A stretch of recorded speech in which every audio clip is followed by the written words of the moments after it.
Bangladesh cricket board পুরাই বাটপার। এখানে ব্যক্তি পছন্দকে প্রতিভার থেকে এগিয়ে রাখা হয়। তাদের এমন বাজে সিদ্ধান্তর কারণে আজ অনেক প্রতিভার জীবন অন্ধকারে।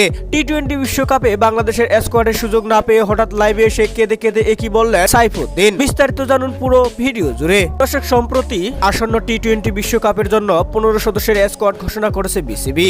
নাজমুল হাসান শান্তকে অধিনায়ক, রাস্কিনকে ভাইস ক্যাপ্টেন হিসাবে রেখে স্কোয়াড ঘোষণা করল বাংলাদেশ ক্রিকেট বোর্ড। স্কোয়াডের সুযোগ মেলেনি মেহেদী হাসান মিরাজ ও সাইফুদ্দিনের মতো উজ্জ্বল নক্ষত্রের। এখানে মোহাম্মদ সাইফুদ্দিনের পরিবর্তে স্কোয়াডে রাখা হয়েছে তানজিম হাসান সাকিবকে, যেটা একেবারে ভুল সিদ্ধান্ত ছিল বিসিবির। মোহাম্মদ সাইফুদ্দিনের বোলিং এর পাশাপাশি ব্যাটিং করতেও দারুণ পারদর্শী। বাংলাদেশের ক্রিকেটের এক সময়ের ফিনিশার ছিলেন। শেষ মুহূর্তে এসে দারুণ ব্যাটিং দেখাতেন তিনি। 6 নম্বর পজিশনে মোহাম্মদ সাইফুদ্দিন তানজিম হাসান সাকিবের চেয়েও হাজার গুণে বেটার। যেখানে জানা যায় হাতুরুর চাওয়াতেই সাইফুদ্দিনের পরিবর্তে তানজিম হাসান সাকিবকে নেওয়া হয়েছে। যেখানে তানজিম হাসান সাকিবকে ব্যক্তি পছন্দের তালিকায় নেওয়া হয়েছে বলে জানা যায়। যেখানে সাইফুদ্দিন একের পর এক অগ্নি পরীক্ষা যেন দিয়েই যাচ্ছেন। জিম্বাবুয়ে সিরিজে মোহাম্মদ সাইফুদ্দিনের পারফরমেন্স দেখে বোঝা যাচ্ছিল টি-20 বিশ্বকাপে বাংলাদেশে থাকাটা ডিজার্ভ করেন, কিন্তু শেষ পর্যন্ত তাকে হতাশ করলো বিসিবি। আর তাই তো বিসিবির এমন কর্মকাণ্ড দেখে লাইভে এসে হঠাৎ সাইফুদ্দিন বলেন, বাংলাদেশ ক্রিকেট বোর্ড এর আগেও আমাকে হতাশ করেছে। বাংলাদেশ ক্রিকেটের জন্য